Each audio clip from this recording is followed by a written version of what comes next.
ਵਾਹਿਗੁਰੂ ਜੀ ਕਾ ਖਾਲਸਾ ਵਾਹਿਗੁਰੂ ਜੀ ਕੀ ਫਤਿਹ। ਸਿੱਖ ਇਤਿਹਾਸ ਦੇ ਵਿੱਚ ਦਸਮ ਪਾਤਸ਼ਾਹ ਸਾਹਿਬ ਸ੍ਰੀ ਗੁਰੂ ਗੋਬਿੰਦ ਸਿੰਘ ਮਹਾਰਾਜ ਦੇ ਵੇਲੇ ਦੀ ਇੱਕ ਬੜੀ ਸੁੰਦਰ ਘਟਨਾ ਇਤਿਹਾਸ ਦੇ ਵਿੱਚ ਆਪਣੀ ਖਾਸ ਜਗ੍ਹਾ ਬਣਾਈ ਬੈਠੀ ਹੈ।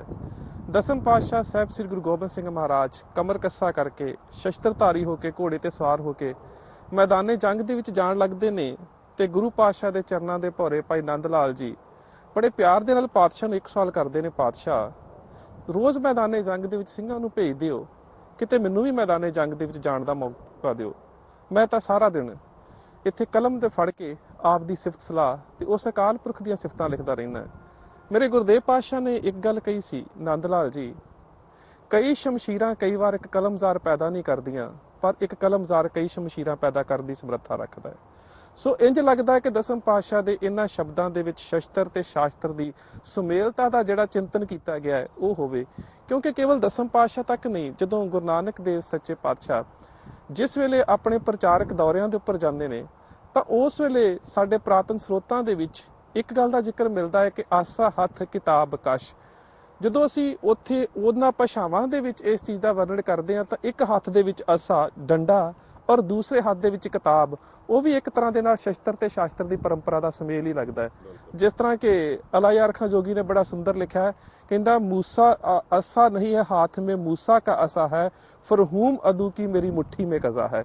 ਉਹ ਕਹਿੰਦਾ ਮੇਰੇ ਹੱਥ ਦੇ ਵਿੱਚ ਇਹ ਖਾਮਾ ਨਹੀਂ, ਇਸ ਨੂੰ ਕਲਮ ਨਾ ਸਮਝਿਓ, ਇਸ ਕਲਮ ਦੇ ਵਿੱਚ ਇੰਨੀ ਸ਼ਕਤੀ ਹੈ ਕਿ ਇਹ ਮੈਨੂੰ ਫਰਹੂਮ ਦੀ ਫੌਜ ਨੂੰ ਖਤਮ ਕਰਨ ਦੇ ਵਾਸਤੇ ਮੂਸਾ ਦਾ ਡੰਡਾ, ਮੂਸਾ ਦਾ ਅਸਾ ਲੱਗਦਾ ਹੈ। ਤੇ ਅੱਜ ਦੇ ਸਮੇਂ ਦੇ ਵਿੱਚ ਜਦੋਂ ਅਸੀਂ ਸਿੱਖ ਧਰਮ ਦੇ ਵਿੱਚ ਸ਼ਸਤਰ ਤੇ ਸ਼ਾਸਤਰ ਦੀ ਪਰੰਪਰਾ ਦੀ ਜਿਹੜੀ ਸੁਮੇਲਤਾ ਸੀ, ਅੱਜ ਉਹਦੀ ਹੌਲੀ ਹੌਲੀ ਹੁੰਦਾ ਜਾ ਰਿਹਾ ਪਤਨ ਔਰ ਸਿੱਖ ਇਤਿਹਾਸ ਦੇ ਵਿੱਚ, ਔਰ ਖਾਸ ਕਰਕੇ ਅੱਜ ਦੇ ਸਮੇਂ ਦੇ ਵਿੱਚ ਸਾਡੇ ਲੇਖਕਾਂ ਦੇ ਵੱਲੋਂ ਜਿਹੜਾ ਸ਼ਸਤਰ ਪਰੰਪਰਾ ਪ੍ਰਤੀ ਅਵੇਸਲਾ ਦਾ ਵਤੀਰਾ ਜਾਂ ਢੰਗ ਅਪਣਾਇਆ ਜਾ ਰਿਹਾ, ਉਸ ਦੇ ਉੱਪਰ ਚਿੰਤਨ ਕਰਨ ਦੀ ਬਹੁਤ ਲੋੜ ਹੈ। ਕੁਝ ਦਿਨ ਹੋਏ ਮੈਂ ਇੱਕ ਕਿਤਾਬ ਪੜ੍ਹ ਰਿਹਾ ਸੀ, ਆਧੁਨਿਕ ਸੰਘਰਸ਼ ਦੇ ਬਾਰੇ। ਉਸ ਕਿਤਾਬ ਦਾ ਲੇਖਕ ਲਿਖਦਾ ਹੈ ਕਿ ਉਸ ਦੇ ਕਿਤਾਬ ਦੇ ਪਾਤਰ ਨੇ ਆਪਣੇ ਹੱਥ ਦੇ ਵਿੱਚ ਮੈਬਲੇ ਦਾ ਮੌਜ਼ਰ ਫੜਿਆ ਹੋਇਆ ਸੀ। ਤਾਂ ਮੈਂ ਬੜਾ ਹੈਰਾਨ ਹੋਇਆ ਕਿ ਜਦੋਂ ਅਸੀਂ ਦੁਨੀਆ ਦੀਆਂ ਬਾਕੀ ਕੌਮੀਅਤਾਂ ਦੀਆਂ ਕਿਤਾਬਾਂ ਪੜ੍ਹਦੇ ਹਾਂ ਜਿਨ੍ਹਾਂ ਦੇ ਵਿੱਚ ਆਧੁਨਿਕ ਸ਼ਸਤਰਾਂ ਦਾ ਜ਼ਿਕਰ ਹੈ, ਤਾਂ ਉਹ ਬਖੂਬੀ ਉਸ ਚੀਜ਼ ਦਾ ਜ਼ਿਕਰ ਕਰਦੇ ਨੇ, ਉਹਨਾਂ ਸ਼ਸਤਰਾਂ ਦੀਆਂ ਕਿਸਮਾਂ, ਉਹਨਾਂ ਦੇ ਚੱਲਣ ਦੇ ਤਰੀਕੇ ਔਰ ਉਹਨਾਂ ਨੂੰ ਚਲਾਉਣ ਦੀਆਂ ਵਿਧੀਆਂ, ਉਹਨਾਂ ਸਾਰੀਆਂ ਦਾ ਜ਼ਿਕਰ ਬੜੀ ਬਖੂਬੀ ਕੀਤਾ ਜਾਂਦਾ ਹੈ। ਪਰ ਜਿਸ ਕੌਮ ਦਾ ਜਨਮ ਹੀ ਖੰਡੇ ਦੀ ਧਾਰ ਦੇ ਵਿੱਚੋਂ ਹੋਇਆ ਹੋਵੇ, ਉਸ ਨੂੰ ਸ਼ਸਤਰਾਂ ਦਾ ਗਿਆਨ ਕੋਈ ਨਹੀਂ। ਜਦੋਂ ਅਸੀਂ ਇਸ ਗੱਲ ਦਾ ਅਧਿਐਨ ਕਰਦੇ ਹਾਂ ਤਾਂ ਦੂਜੀ ਸੰਸਾਰ ਜੰਗ ਦੇ ਸਮੇਂ ਜਰਮਨ ਦੀ ਕੰਪਨੀ ਮੌਜ਼ਰ ਦੇ ਵੱਲੋਂ ਪਹਿਲਾ ਸਵੈ ਚਾਲਿਤ ਜਿਹੜਾ ਪਿਸਤੌਲ ਬਣਾਇਆ ਗਿਆ, ਉਹ ਸੰਸਾਰ ਦੇ ਭਰ 'ਚ ਪ੍ਰਸਿੱਧ ਹੋਇਆ। ਉਸ ਤੋਂ ਬਾਅਦ ਇੰਗਲੈਂਡ ਦੀ ਕੰਪਨੀ ਵੈਬਲੇ ਨੇ ਪਿਸਤੌਲ ਅਤੇ ਰਿਵਾਲਵਰ ਤਿਆਰ ਕੀਤੇ। ਸੋ ਵੈਬਲੇ ਵੀ ਇੱਕ ਕੰਪਨੀ ਹੈ ਤੇ ਮੌਜ਼ਰ ਵੀ ਇੱਕ ਕੰਪਨੀ ਹੈ। ਹੁਣ ਵੈਬਲੇ ਦਾ ਮੌਜ਼ਰ ਕਹਿਣਾ ਹੈ ਇੱਕ ਬੜੀ ਵੱਡੀ ਇਤਿਹਾਸਕ ਗਲਤੀ ਹੈ, ਜਿਹੜਾ ਸਾਡੇ ਅੱਜ ਦੇ ਲੇਖਕਾਂ ਦੇ ਉੱਪਰ ਸਵਾਲੀਆ ਚਿੰਨ੍ਹ ਲਗਾ ਦਿੰਦੀ ਹੈ। ਉਸ ਤੋਂ ਬਾਅਦ ਗੁਰੂ ਨਾਨਕ ਸੱਚੇ ਪਾਤਸ਼ਾਹ ਜਿਸ ਵੇਲੇ ਆਪਣੇ ਉਸ ਵੇਲੇ ਦੇ ਜਿਹੜੇ ਬਾਬਰ ਦੀ ਹਮਲੇ ਤੋਂ ਬਾਅਦ ਦੇ ਹਾਲਾਤ ਨੇ ਤੇ ਜੰਗ ਦੀਆਂ ਹਾਰਾਂ ਦਾ ਅਧਿਐਨ ਕਰਦੇ ਨੇ, ਤਾਂ ਬੇਸ਼ੱਕ ਅੱਜ ਇਹਨਾਂ ਵਿਸ਼ਿਆਂ ਦੇ ਉੱਪਰ ਕਈ ਤਰ੍ਹਾਂ ਦੇ ਨਵੀਨਤਮ ਲਿਖਤ ਪੱਤਰ ਆ ਰਹੇ ਨੇ, ਖੋਜ ਪੜਤਾਲਾਂ ਹੋ ਰਹੀਆਂ ਨੇ, ਖੋਜ ਪੱਤਰ ਜਨਮ ਲੈ ਰਹੇ ਨੇ। ਮੈਂ ਇੱਕ ਕਿਤਾਬ ਪੜ੍ਹ ਰਿਹਾ ਸੀ, ਹਿੰਦੂ ਇਤਿਹਾਸ ਹਾਰੋਂ ਕੀ ਦਾਸਤਾਨ। ਉਹਦੇ ਵਿੱਚ ਜ਼ਿਕਰ ਕੀਤਾ ਗਿਆ ਹੈ ਕਿ ਉਸ ਸਮੇਂ ਵਿੱਚ ਖਾਸ ਕਰਕੇ 13ਵੀਂ 14ਵੀਂ 15ਵੀਂ ਸਦੀ ਦੇ ਵਿੱਚ ਜਦੋਂ ਅਸੀਂ ਹਿੰਦੂ ਧਰਮ ਦੇ ਰਾਜਿਆਂ ਦੀ ਹਾਰ ਦਾ ਅਧਿਐਨ ਕਰਦੇ ਹਾਂ ਤਾਂ ਉਹਦਾ ਮੁੱਖ ਕਾਰਨ ਹੈ ਇਹਨਾਂ ਦੀ ਹਾਥੀਆਂ ਦੀ ਫੌਜ। ਜਦੋਂ ਅਸੀਂ ਮਨੂ ਸਿਮਰਤੀ ਦੇ ਵਿੱਚ ਫੌਜ ਦੀ ਤਰਤੀਬ ਦੇ ਬਾਰੇ ਪੜ੍ਹਦੇ ਹਾਂ ਕਿ ਫੌਜ ਕਿਸ ਤਰ੍ਹਾਂ ਦੀ ਹੋਵੇ, ਤਾਂ ਉਹ ਮੋਹਰਲੀ ਕਤਾਰ ਦੇ ਵਿੱਚ ਹਾਥੀਆਂ ਨੂੰ ਰੱਖਦਾ ਹੈ। ਪਰ ਇਹ ਫੌਜ ਜਿਹੜੀ ਆ ਭਾਰਤ ਦੇ ਵਾਸਤੇ ਬੜੀ ਨੁਕਸਾਨਦੇਹ ਸਾਬਤ ਹੋਈ, ਕਿਉਂਕਿ ਜਿਸ ਵੇਲੇ ਅਗਲੇਰੀ ਫੌਜ ਦੇ ਵੱਲੋਂ, ਹਮਲਾਵਰ ਫੌਜ ਦੇ ਵੱਲੋਂ ਤੋਪਾਂ ਦਾਗੀਆਂ ਜਾਂਦੀਆਂ, ਉਸ ਵੇਲੇ ਜਿਹੜੇ ਹਾਥੀ ਨੇ ਇਹ ਝੰਗਾੜਦੇ ਹੋਏ ਪਿੱਛੇ ਨੂੰ ਭੱਜਦੇ ਤੇ ਆਪਣੀ ਹੀ ਫੌਜ ਦਾ ਨੁਕਸਾਨ ਕਰਦੇ। ਔਰ ਬੇਸ਼ੱਕ ਅੱਜ ਦੇ ਸਮੇਂ ਦੇ ਵਿੱਚ ਇਹ ਖੋਜ ਪੱਤਰ ਲਿਖੇ ਜਾ ਰਹੇ ਨੇ, ਇਹਨਾਂ ਚੀਜ਼ਾਂ ਦਾ ਅਧਿਐਨ ਕੀਤਾ ਜਾ ਰਿਹਾ ਹੈ, ਪਰ ਦੂਸਰੇ ਪਾਸੇ ਜੇਕਰ ਅਸੀਂ ਗੁਰੂ ਨਾਨਕ ਦੇਵ ਸੱਚੇ ਪਾਤਸ਼ਾਹ ਦੀ ਉਚਾਰੀ ਹੋਈ ਬਾਣੀ ਵੱਲ ਵੇਖਦੇ ਹਾਂ ਤਾਂ ਪਾਤਸ਼ਾਹ ਅੱਜ ਤੋਂ ਕਿੰਨਾ ਸਮਾਂ ਪਹਿਲਾਂ ਇਸ ਚੀਜ਼ ਦਾ ਅਧਿਐਨ ਕਰਦੇ ਕਹਿੰਦੇ ਨੇ, ਮੁਗਲ ਪਠਾਣਾ ਭਈ ਲੜਾਈ ਰਣ ਮਹਿ ਤੇਗ ਵਗਾਈ, ਉਨੀ ਤੁਪਕ ਤਾਣ ਚਲਾਈ ਉਨੀ ਹਸਤ ਚੜਾਈ। ਕਿ ਉਹਨਾਂ ਦੀਆਂ ਤੁਪਕਾਂ, ਤੋਪਾਂ ਦੇ ਚੱਲਣ ਦੇ ਨਾਲ, ਬੰਦੂਕਾਂ ਦੇ ਚੱਲਣ ਦੇ ਨਾਲ ਉਹਨਾਂ ਦੇ ਜਿਹੜੇ ਹਾਥੀ ਸੀ ਰਾਜਿਆਂ ਦੇ, ਝੰਗਾੜਦੇ ਹੋਏ ਪਿੱਛੇ ਨੂੰ ਭੱਜ ਗਏ, ਜਿਹੜੇ ਇਹਨਾਂ ਦੀ ਹਾਰ ਦਾ ਕਾਰਨ ਬਣੇ। ਉਸ ਤੋਂ ਬਾਅਦ ਜਦੋਂ ਛੇਵੇਂ ਪਾਤਸ਼ਾਹ ਮੀਰੀ ਤੇ ਪੀਰੀ ਦੀਆਂ ਤਲਵਾਰਾਂ ਧਾਰਨ ਕਰਦੇ ਨੇ ਤਾਂ ਉਸ ਵੇਲੇ ਦੇ ਢਾਡੀ ਕਹਿੰਦੇ ਨੇ ਜਦੋਂ ਗੁਰੂ ਪਾਤਸ਼ਾਹ ਦੀ ਤਾਰੀਫ ਕਰਦੇ ਨੇ ਉਹਨਾਂ ਤਲਵਾਰਾਂ ਦੀ ਤਾਂ ਬੜਾ ਸੁੰਦਰ ਬਿਆਨ ਕਰਦੇ ਨੇ। ਨੱਥਮਾਲ ਔਰ ਅਬਦੁੱਲਾ ਦੋ ਤਲਵਾਰੀ ਬੱਧੀਆਂ, ਇੱਕ ਮੀਰ ਦੀ, ਇੱਕ ਪੀਰ ਦੀ, ਇੱਕ ਅਜ਼ਮਤ ਦੀ, ਇੱਕ ਰਾਜ ਦੀ, ਇੱਕ ਰਾਖੀ ਕਰੇ ਵਜ਼ੀਰ ਦੀ, ਹਿੰਮਤ ਬਾਹਾਂ ਕੋਟਗੜ ਦਰਵਾਜ਼ਾ ਬਲਖ ਬਖੀਰ ਦੀ, ਨਾਲ ਸਿਪਾਹੀ ਨੀਲ ਨਾਲ ਮਰ ਦੁਸ਼ਟਾਂ ਕਰੇ ਤਕੀਰ ਦੀ, ਪੱਗ ਤੇਰੀ ਕੀ ਜਹਾਂਗੀਰ ਦੀ। ਕਿੰਨਾ ਸੁੰਦਰ ਚਿਤਰਨ ਉਹ ਮੀਰੀ ਔਰ ਪੀਰੀ ਦੀ ਸਮੇਲਤਾ ਦਾ ਕਰਦੇ ਨੇ। ਪਰ ਜਦੋਂ ਛੇਵੇਂ ਪਾਤਸ਼ਾਹ ਦੀ ਯੁੱਧ ਵਿਦਿਆ ਦਾ ਅਧਿਨ ਕਰਦੇ ਆ ਤਾਂ ਦਬਸਤਾਨੀ ਮੁਜ਼ਾਹਬ ਦਾ ਕਰਤਾ ਮੁਹਸਿਨ ਫਾਨੀ, ਜਿਸ ਦਾ ਪੂਰਾ ਨਾਮ ਮੁਹੰਮਦ ਅਰਦਸਤਾਨੀ ਹੈ, ਬੜਾ ਸੁੰਦਰ ਬਿਆਨ ਕਰਦਾ ਹੈ।